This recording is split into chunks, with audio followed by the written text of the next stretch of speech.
Welcome back to Crash Course Instrumentation. In the last video, we talked about fields. Today we're going to move beyond the idea that circuits are only about current flows and resistors burn power. That's real, but incomplete. A more powerful way to think is, circuits manage energy by shaping fields. Resistors turn electrical energy into heat. That energy is gone from the circuit. Capacitors and inductors are different. They store energy temporarily and can give it back later.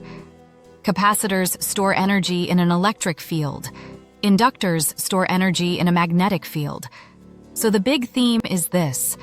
Electronics is not just about electron flow.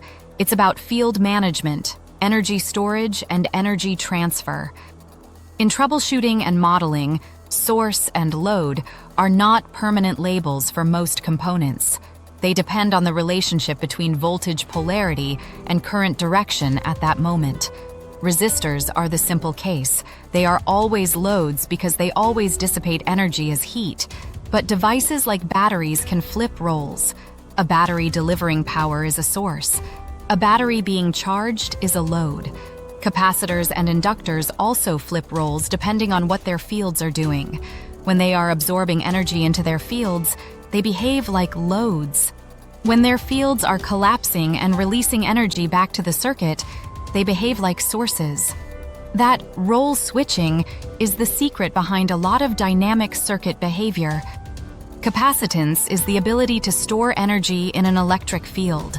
A capacitor works by separating charges with an insulator between them. That separation creates an electric field, and the energy lives in that field. A useful analogy is mechanical tension, like stretching a spring. Voltage is like electrical tension, and the capacitor stores that tension in its field.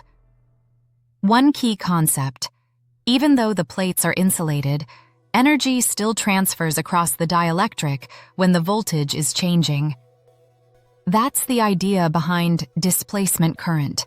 A changing electric field allows energy transfer even without a conductive path between plates. Inductance is the ability to store energy in a magnetic field. Magnetic fields only exist when charge carriers are moving, meaning current is flowing.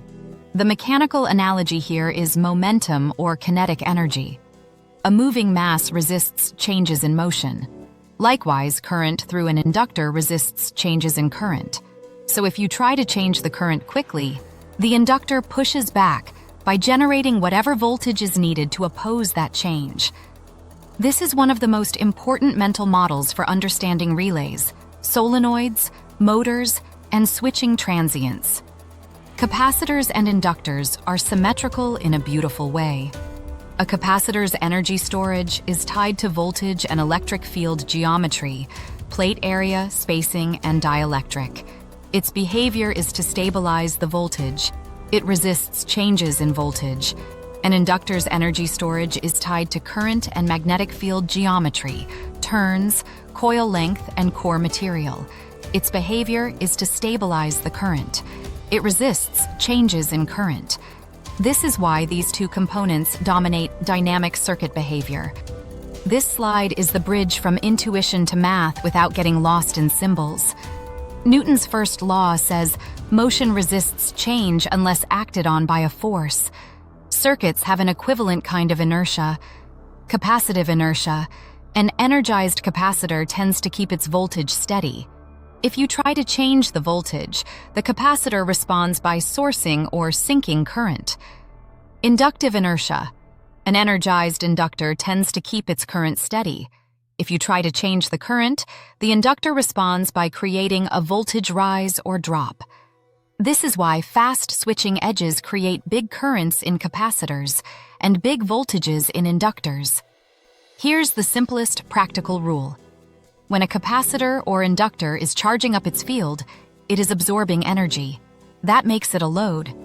When it is discharging and collapsing its field, it is releasing energy. That makes it a source. If you keep that one rule in your head, you can make sense of a lot of circuit behavior that otherwise feels confusing. In reactive circuits, the rate of change matters more than the absolute value. A fast voltage change drives large capacitor current, A fast current change drives large inductor voltage. This is why small, fast signals can be more stressful to a circuit than larger, slow changes. A 5-volt step in a nanosecond can create extreme current spikes in capacitances. And a current path opened suddenly through an inductor can create extreme voltage spikes. This idea explains ringing, arcing, noise, and many "it only fails sometimes" problems. Now we connect the physics to the wiring. For capacitors, parallel adds capacitance because you increase effective plate area. Series reduces capacitance because you effectively increase spacing. For inductors, series adds inductance because you increase total turns and total magnetic effect. Parallel reduces inductance in the same inverse adding way.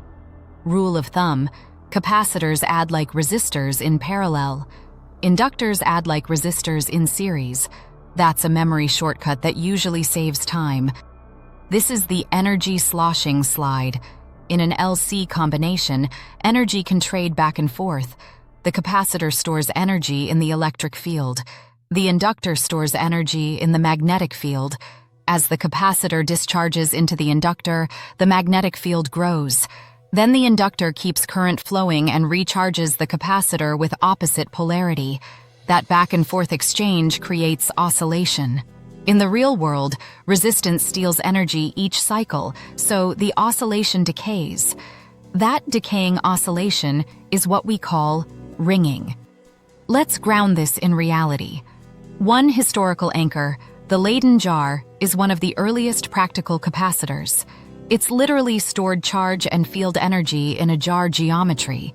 Modern capacitors vary mainly by dielectric: air, ceramic, mica, film, electrolytic. Dielectric choice affects capacitance stability, losses, voltage rating, temperature behavior, and size. Then we decode labeling. The 2 digits plus multiplier marking converts into picofarads. Then you translate to nanofarads or microfarads. Safety note: electrolytics are polarized. Reverse polarity can damage the part or create a failure event. The stripe marks the negative terminal. Inductors are built in different core styles: air core solenoids, iron or ferrite cores, and toroids. Air core is low inductance but very linear and avoids saturation. Ferromagnetic cores boost inductance dramatically, but they introduce non-ideal behavior: saturation and hysteresis losses. Then we decode labeling. Same idea: 2 digits plus multiplier plus notation for decimals like 2R2, meaning 2.2 microhenries. This matters because inductors are often selected by behavior under current, not just the nameplate inductance. This slide is a reality check. At high frequencies, no component behaves ideally. Real capacitors have parasitic inductance from leads and internal structure. Real inductors have parasitic capacitance between turns, so impedance changes with frequency, and there's a self-resonant point where the behavior flips. On one side of that point, a capacitor behaves like a capacitor. Past that point, it can behave like an inductor. This is why fast electronics and instrumentation signal integrity work can't rely on ideal component assumptions. This is the safety slide, and it is not optional. Capacitors can store dangerous energy long after power is removed. That's why bleeder resistors exist. They provide a controlled discharge path. Inductors create the opposite hazard. Opening a switch on a live inductor can cause voltage to spike violently.